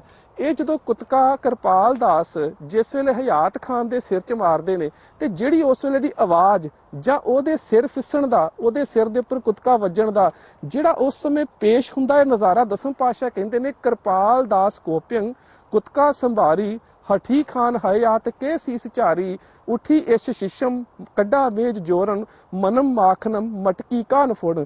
ਜਿਸ ਤਰ੍ਹਾਂ ਕਿਸੇ ਨੇ ਮੱਖਣ ਦੀ ਮਟਕੀ ਨੂੰ ਫੋੜ ਦਿੱਤਾ ਹੋਵੇ ਉਸ ਤਰ੍ਹਾਂ ਦੀ ਆਵਾਜ਼ ਪੈਦਾ ਹੋਈ। ਸੋ ਇਹ ਸਨ ਅੱਜ ਸਾਡੇ ਨਾਲ ਪ੍ਰਿਥੀਪਾਲ ਸਿੰਘ, ਜਿਨ੍ਹਾਂ ਨਾਲ ਥੋੜੀ ਜਿਹੀ ਆਪਾਂ ਵਾਰਤਾਲਾਪ ਵੀ ਕਰਾਂਗੇ ਕਿ ਕਿਸ ਤਰ੍ਹਾਂ ਦੇ ਨਾਲ ਅੱਜ ਜਿਹੜੀ ਸਾਡੀ ਸ਼ਸਤਰ ਤੇ ਸ਼ਾਸਤਰ ਦੀ ਪਰੰਪਰਾ ਦਾ ਸੁਮੇਲ ਹੈ ਇਹ ਖਤਮ ਕਿਉਂ ਹੁੰਦਾ ਜਾ ਰਿਹਾ ਹੈ, ਜਾਂ ਕਿਤੇ ਨਾ ਕਿਤੇ ਅਸੀਂ ਇਹਨਾਂ ਚੀਜ਼ਾਂ ਦੀ ਅਹਿਮੀਅਤ ਤੋਂ ਵਾਕਿਫ ਕਿਉਂ ਨਹੀਂ ਕਿ ਸਾਡੇ ਸ਼ਸਤਰ ਕੀ ਨੇ, ਸਾਡੇ ਅਸਤਰ ਕੀ ਨੇ, ਸਾਡੇ ਜੰਤਰ ਮੁਕਤ ਸ਼ਸਤਰ ਕੀ ਨੇ। ਭਾਈ ਸਾਹਿਬ, ਤੁਸੀਂ ਅੱਜ ਸਾਡੇ ਨਾਲ ਔਰ ਤੁਸੀਂ ਤੀਰ ਅੰਦਾਜ਼ੀ ਦੀ, ਜਦੋਂ ਅਸੀਂ ਕਹਿ ਸਕਦੇ ਹਾਂ ਕਿ ਤੁਸੀਂ ਸਿਖਲਾਈ ਵੀ ਕਰ ਰਹੇ ਹੋ, ਅਭਿਆਸ ਵੀ ਕਰ ਰਹੇ ਹੋ, ਤੇ ਤੁਸੀਂ ਕੀ ਸੋਚਦੇ ਹੋ ਕਿ ਅੱਜ ਦੀ ਪੀੜ੍ਹੀ ਨੂੰ ਕਿਸ ਤਰ੍ਹਾਂ ਦੀ ਇਸ ਵਿੱਦਿਆ ਦੀ ਕਿਵੇਂ ਲੋੜ ਹੈ, ਕਿਵੇਂ ਦਾ ਗਿਆਨ ਜਾਣਾ ਚਾਹੀਦਾ, ਜਾਂ ਕੀ ਕਾਰਨ ਹੈ ਕਿ ਅਸੀਂ ਆਪਣੇ ਬੱਚਿਆਂ ਨੂੰ ਸ਼ਸਤਰ ਤੇ ਸ਼ਾਸਤਰ ਦੀ ਪਰੰਪਰਾ, ਸ਼ਸਤਰਾਂ ਦੀਆਂ ਕਿਸਮਾਂ, ਉਹਦੇ ਬੰਨੇ ਸਾਡਾ ਜਿਹੜਾ ਅਵੇਸਲਾਪਨ ਹੈ ਉਹਦੇ ਬਾਰੇ ਕੀ ਕਹਿਣਾ ਚਾਹੋਗੇ? ਵਾਹਿਗੁਰੂ ਜੀ ਕਾ ਖਾਲਸਾ, ਵਾਹਿਗੁਰੂ ਜੀ ਕੀ ਫਤਿਹ। ਭਾਈ ਸਾਹਿਬ ਜੀ, ਬੇਨਤੀ ਹੈ, ਅੱਜ ਦੇ ਸਮਾਜ ਦੇ ਵਿੱਚ ਇਹ ਜੋ ਸਾਡੀ ਪੁਰਾਣੀ ਮਰਿਆਦਾ ਸੀ ਸੰਤ ਤੇ ਸਿਪਾਹੀ ਦੀ, ਇਹ ਬਿਲਕੁਲ ਖਤਮ ਇਸ ਕਰਕੇ ਹੁੰਦੀ ਜਾ ਰਹੀ ਹੈ ਕਿ ਸਾਡੇ ਜਿਹੜੇ ਪ੍ਰਚਾਰਕ ਸਨ ਉਹਨਾਂ ਨੇ ਇਸ ਚੀਜ਼ ਦੀ ਬਹੁਤੀ ਨਾ ਹੀ ਪ੍ਰਚਾਰ ਕਰਨ ਦਾ ਯਤਨ ਕੀਤਾ, ਨੰਬਰ 2 ਨਾ ਉਹ ਆਪ ਇਸ ਚੀਜ਼ ਵੱਲ ਟ੍ਰੇਨਡ ਸੀਗੇ। ਇਸ ਕਰਕੇ ਉਹਨਾਂ ਨੇ ਕੇਵਲ ਤੇ ਕੇਵਲ ਉਹਨਾਂ ਕੀ ਇਹ ਆਪਣੇ ਇਹ ਪ੍ਰਚਾਰਕ ਥਾਵਾਂ ਤੇ ਜਾ ਕੇ ਜਿੱਥੇ ਉਹਨਾਂ ਨੇ ਪ੍ਰਚਾਰ ਕਰਨਾ ਸੀ ਉਹਨਾਂ ਨੇ ਸਾਧਨ ਰੱਖਿਆ ਕਿ ਜਿੰਨਾ ਕੁ ਉਹਨਾਂ ਦਾ ਮਾਇਆ ਦਾ ਆਉਣ ਜਾਣ ਬਣਿਆ ਰਹੇ। ਪਰ ਮੈਂ ਇਹ ਲੋੜ ਉਦੋਂ ਦੀ, ਜਦੋਂ ਅੰਮ੍ਰਿਤ ਛਕਣ ਤੋਂ ਪਹਿਲਾਂ, ਜਦੋਂ ਸੇਵਕ ਨੇ ਇਹ ਦਾਤ ਗਰੀਬ ਨਵਾਜ ਨੇ ਬਖਸ਼ੀ ਕਿ ਸਿੱਖ ਸਭ ਤੋਂ ਪਹਿਲਾਂ ਸ਼ਾਸਤਰ ਵਿੱਚ ਨਿਪੁੰਨ ਹੋਣਾ ਚਾਹੀਦਾ, ਉਸ ਨੂੰ ਕੀਰਤਨ ਵੀ ਹੋਣਾ ਚਾਹੀਦਾ, ਉਸ ਨੂੰ ਤਬਲਾ ਵੀ ਹੋਣਾ ਚਾਹੀਦਾ। ਪਰ ਸਤਿਗੁਰੂ ਸੱਚੇ ਪਾਤਸ਼ਾਹ ਨੇ ਜਿਸ ਵਕਤ ਸੇਵਕ ਨੂੰ ਇਹ ਅੰਮ੍ਰਿਤ ਦੀ ਦਾਤ ਬਖਸ਼ੀ, ਅੰਮ੍ਰਿਤ ਛਕਣ ਤੋਂ ਬਾਅਦ ਸੇਵਕ ਨੇ ਕੀਰਤਨ ਸਿੱਖਿਆ, ਤਬਲਾ ਸਿੱਖਿਆ, ਸ਼ਾਸਤਰ ਵਿਦਿਆ ਸਿੱਖੀ ਤੇ ਅਖੰਡ ਪਾਠ ਸਾਹਿਬ ਗੁਰਬਾਣੀ ਵੀ ਪੜ੍ਹਨੀ ਸਿੱਖੀ। ਪਰ ਇਹ ਜੋ ਤੀਰ ਅੰਦਾਜ਼ੀ ਤੇ ਘੋੜ ਸਵਾਰੀ ਆ, ਇਹ ਸੇਵਕ ਨੂੰ ਉਦੋਂ ਉਤਸ਼ਾਹ ਪੈਦਾ ਹੋਇਆ ਕਿਉਂਕਿ 1999 ਦੇ ਹੋਲੇ ਮਹੱਲੇ ਤੇ ਸੇਵਕ ਜਦੋਂ ਗਿਆ ਤਾਂ ਕਿਸੇ ਪ੍ਰੇਮੀ ਨੇ ਸੇਵਕ ਨੂੰ ਘੋੜੇ ਦੀ ਲਗਾਮ ਫੜਾਈ ਤੇ ਉਸ ਦੇ ਨਾਲ ਫੋਟੋ ਖਿੱਚੀ ਤੇ ਮੇਰੇ ਬੜੀ ਮਨ ਵਿੱਚ ਇੱਛਾ ਸੀ ਵੀ ਘੋੜ ਸਵਾਰੀ ਵੀ ਇਹ ਸਿੱਖਣੀ ਚਾਹੀਦੀ ਹੈ। ਤੇ 2007 ਵਿੱਚ ਭਾਈ ਪਾਲਾ ਸਿੰਘ, ਜੋ ਕਿ ਇਸ ਵਕਤ ਆਪ ਸਭ ਨੂੰ ਪਤਾ ਹੈ ਕਿ ਆਪਣੇ ਸਰਕਾਰ ਦੀ ਜੇਲ੍ਹ ਵਿੱਚ ਉਹ ਆਪਣਾ ਜ਼ੁਲਮ ਦਾ ਸ਼ਿਕਾਰ ਹੋਏ ਰਹੇ ਹਨ, 2007 ਵਿੱਚ ਉਹਨਾਂ ਦੇ ਨਾਲ ਉੱਥੇ ਮੈਡੀਕਲ ਕੈਂਪ ਲਾਉਣ ਦੇ ਨਾਲ ਉੱਥੇ ਸੇਵਕ ਨੂੰ ਘੋੜ ਸਵਾਰੀ ਤੇ ਤੀਰ ਅੰਦਾਜ਼ੀ ਦਾ ਸ਼ੌਂਕ ਪੈਦਾ ਹੋਇਆ। ਤੇ ਮੈਂ ਉਹਨਾਂ ਨੂੰ ਪੁੱਛਿਆ, ਭਾਈ ਸਾਹਿਬ ਜੀ, ਆਮ ਤੌਰ ਤੇ ਕਹਿੰਦੇ ਜਦੋਂ ਬਜ਼ੁਰਗ ਹੁੰਦਾ ਨਾ ਬੰਦਾ, ਉਹਨੂੰ ਮਾਲਾ ਫੇਰਨੀ ਚਾਹੀਦੀ ਹੈ। ਤੇ ਮੈਂ ਉਹਨਾਂ ਨੂੰ ਕਿਹਾ, ਭਾਈ ਸਾਹਿਬ ਨੂੰ ਪੁੱਛਿਆ ਵੀ ਭਾਈ ਸਾਹਿਬ ਜੀ, ਵੀ ਮੈਂ ਕਿਤੇ ਟਾਈਮ ਤੇ ਨਹੀਂ ਐਵੇਂ ਇੱਧਰ ਜ਼ਿਆਦਾ ਲਾ ਰਿਹਾ ਕਿ ਹੁਣ ਤਾਂ ਸੇਵਕ ਨੂੰ ਜੀਵ ਨੂੰ ਬੰਦਗੀ ਕਰਨੀ। ਕਹਿੰਦੇ ਨਹੀਂ ਭਾਈ, ਸ਼ਾਸਤਰ ਵਿਦਿਆ ਸਿੱਖਣ ਦੇ ਨਾਲ ਹੀ ਬੰਦਗੀ ਕਰਨੀ ਚਾਹੀਦੀ ਹੈ, ਕਿਉਂਕਿ ਮਾਰੇ ਕਹਿੰਦੇ ਜੋ ਸਾਸ ਗਰਾਸ ਧਿਆਏ ਮੇਰਾ ਹਰ ਹਰ ਸੋ ਗੁਰਸਿੱਖ ਗੁਰੂ ਮਨ ਭਾਵੇ, ਕਿ ਜਿਸ ਵਕਤ ਸ਼ਾਸਤਰ ਵੀ ਚੱਕਣਾ ਉਹਦੇ ਨਾਲ ਹਰੇਕ, ਜਦੋਂ ਪੁੱਲ ਕਰਨਾ ਉਹਦੇ ਨਾਲ ਵਾਹ, ਤੇ ਜਦੋਂ ਛੱਡਣਾ ਗੁਰੂ। ਇਹ ਦੋ ਚੀਜ਼ਾਂ ਦਾ ਅਭਿਆਸ ਕਰੋ ਤੇ ਗੁਰੂ ਨੇ ਆਪੇ ਫਿਰ ਤੁਹਾਡੇ ਤੇ ਕਿਰਪਾ ਕਰਨੀ। ਅਕਸਰ ਜਦੋਂ ਇਤਿਹਾਸ ਦੇ ਵਿੱਚ ਵੇਖਦੇ ਹਾਂ ਤੇ ਤੁਸੀਂ ਭਾਈ ਸਾਹਿਬ ਨੇ ਜਿਹੜਾ ਕਮਾਨ ਨੂੰ ਖਿੱਚਣ ਵਾਸਤੇ ਆਪਣੇ ਹੱਥ ਦੇ ਉੱਪਰ ਫਿੰਗਰਸ ਦੇ ਉੱਪਰ ਜਿਹੜਾ ਗਾਰਡ ਪਾਇਆ ਹੁੰਦਾ, ਤਾਂ ਸ਼ਾਇਦ ਸਾਡੇ ਅੱਜ ਦੇ ਇਤਿਹਾਸਕਾਰਾਂ ਨੂੰ ਇਸ ਗੱਲ ਦਾ ਗਿਆਨ ਨਹੀਂ ਹੈ। ਇਸੇ ਕਰਕੇ ਹੀ ਜੋ ਕੁਝ ਅੱਜ ਸਾਡੇ ਸਾਹਮਣੇ ਆ ਰਿਹਾ ਹੈ, ਮੈਂ ਅਕਸਰ ਮੰਡੀ ਗੋਬਿੰਦਗੜ੍ਹ ਗਿਆ ਤਾਂ ਉੱਥੇ ਗੁਰਦੁਆਰਾ ਸਾਹਿਬ ਦਾ ਇਤਿਹਾਸ ਲਿਖਿਆ ਸੀਗਾ ਤੇ ਇੱਥੇ ਗੁਰੂ ਗੋਬਿੰਦ ਸਿੰਘ ਮਹਾਰਾਜ ਨੇ ਚਮਕੌਰ ਦੀ ਗੜੀ ਤੋਂ ਬਾਅਦ ਆ ਕੇ ਆਪਣੀਆਂ ਮੁੰਦਰੀਆਂ ਕਟਾਈਆਂ।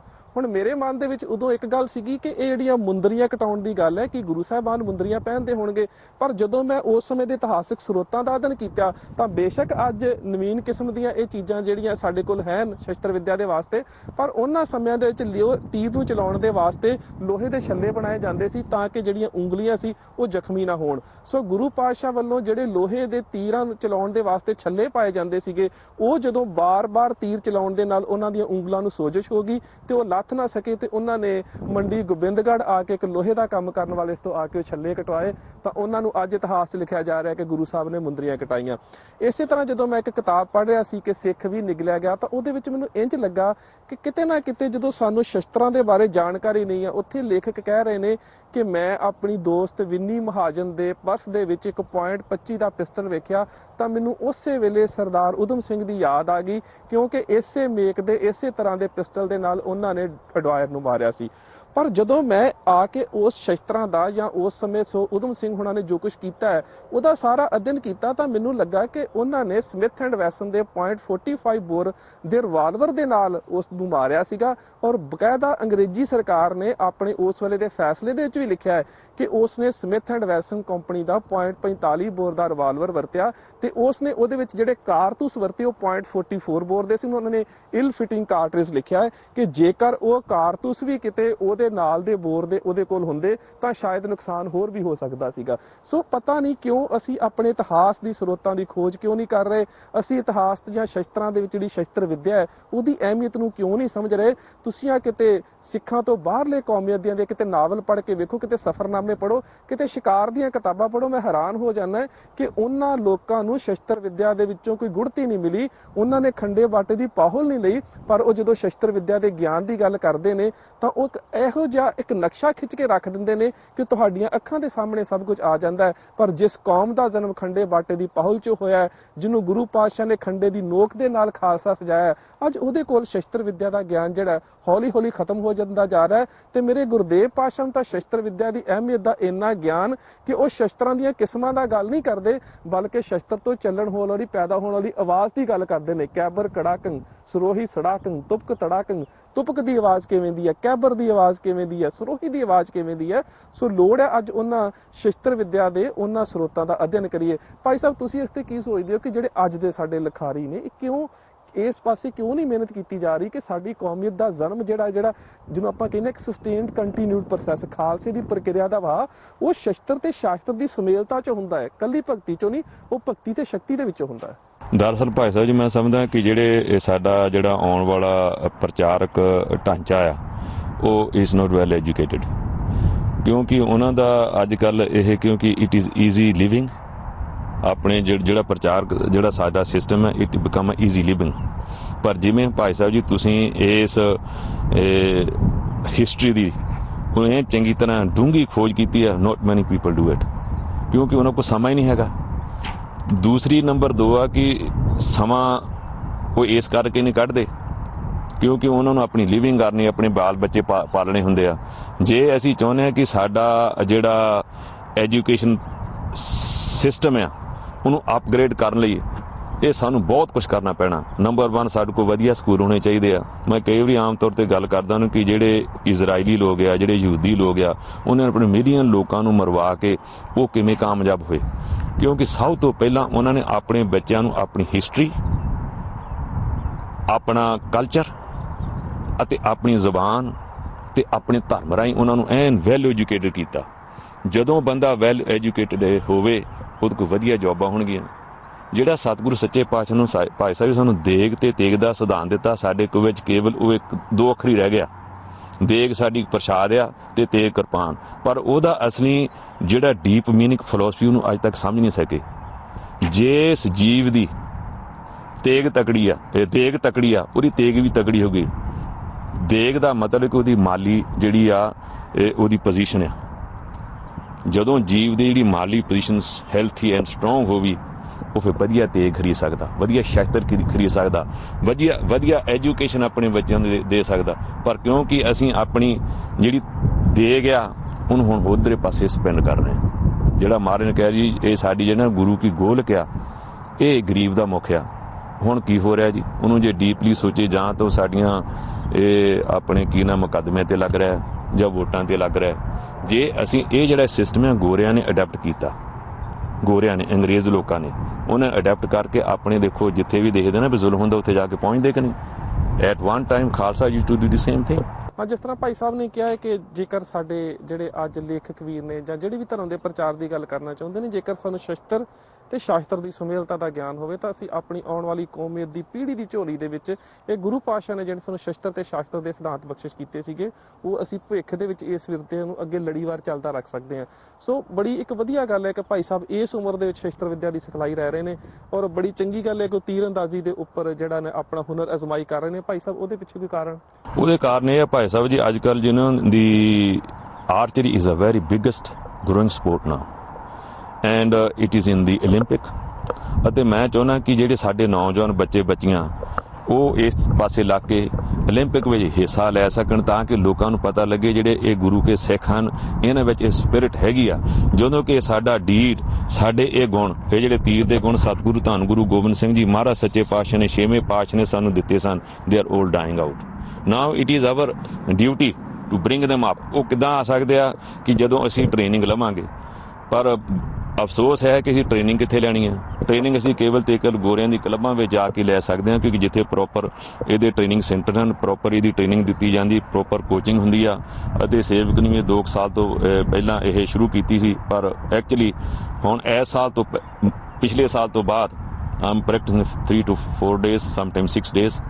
ਤੇ ਮੈਂ ਚਾਹੁੰਦਾ ਕਿ I done a first competition in last year and I became out of 23 people 6th, and my daughter, she became first in the women recurve archery। ਸੋ ਬਹੁਤ ਬਹੁਤ ਧੰਨਵਾਦ ਭਾਈ ਸਾਹਿਬ। ਸੋ ਅਸੀਂ ਸਿੱਖ ਚੈਨਲ ਦੇ ਰਾਹੀਂ ਵੀ ਇਹੀ ਸੁਨੇਹਾ ਦੇਣਾ ਚਾਹੁੰਦੇ ਹਾਂ ਕਿ ਅਸੀਂ ਸਾਡੇ ਜਿਹੜੇ ਸ਼ਸਤਰ ਨੇ ਉਹ ਗਰੀਬ ਦੀ ਰੱਖਿਆ ਵਾਸਤੇ ਨੇ, ਉਹ ਜਰਵਾਣੇ ਦੀ ਪੱਖਿਆ ਵਾਸਤੇ ਨੇ, ਉਹ ਜ਼ੁਲਮ ਦੇ ਨਾਸ਼ ਵਾਸਤੇ ਨੇ, ਉਹ ਮਨੁੱਖੀ ਅਧਿਕਾਰਾਂ ਦੀ ਰੱਖਿਆ ਵਾਸਤੇ ਹਨ, ਉਹ ਕਿਸੇ ਦੇ ਨਾਲ ਨਸਲੀ ਵਿਤਕਰਾ ਕਰਨ ਵਾਸਤੇ ਨਹੀਂ। ਸੋ ਸਾਨੂੰ ਲੋੜ ਹੈ ਕਿ ਅਸੀਂ ਆਉਣ ਵਾਲੀ ਪੀੜ੍ਹੀ ਨੂੰ ਸ਼ਸਤਰ ਤੇ ਸ਼ਾਸਤਰ ਵਿੱਦਿਆ ਦੇ ਸੁਮੇਲ ਦਾ ਗਿਆਨ ਦਈਏ। ਔਰ ਅੱਜ ਇਹਨਾਂ ਦੇਸ਼ਾਂ ਦੇ ਵਿੱਚ ਬੈਠੇ ਤਾਂ ਅਸੀਂ ਆਪਣੇ ਬੱਚਿਆਂ ਨੂੰ ਕਿਸੇ ਨਾ ਕਿਸੇ ਤਰ੍ਹਾਂ ਦੇ ਨਾਲ, ਜਿਸ ਤਰ੍ਹਾਂ ਇਹ ਗੁਰਸਿੱਖ ਸ਼ਸਤਰ ਵਿੱਦਿਆ ਦਾ ਅਭਿਆਸ ਕਰ ਰਹੇ ਨੇ, ਉਹਨਾਂ ਨੂੰ ਇਸ ਵਿੱਦਿਆ ਵਾਲੇ ਪਾਸੇ ਤੋਰ ਸਕਦੇ ਹਾਂ। ਇੱਕ ਤਾਂ ਉਹਨਾਂ ਦਾ ਸਰੀਰ ਰਿਸ਼ਟ ਪੁਸ਼ਟ ਰਹੇ, ਦੂਜਾ ਉਹਨਾਂ ਨੂੰ ਆਪਣੀ ਕੌਮ ਦੇ ਸਿਧਾਂਤਾਂ ਤੇ ਕੌਮ ਦੀ ਮਰਿਆਦਾ ਤੇ ਵਿਚਾਰਧਾਰਾ ਦਾ ਪਤਾ ਲੱਗਦਾ ਰਹੇ। ਭਾਈ ਸਾਹਿਬ, ਬਹੁਤ ਬਹੁਤ ਧੰਨਵਾਦ। ਵਾਹਿਗੁਰੂ ਜੀ ਕਾ ਖਾਲਸਾ, ਵਾਹਿਗੁਰੂ ਜੀ ਕੀ ਫਤਿਹ।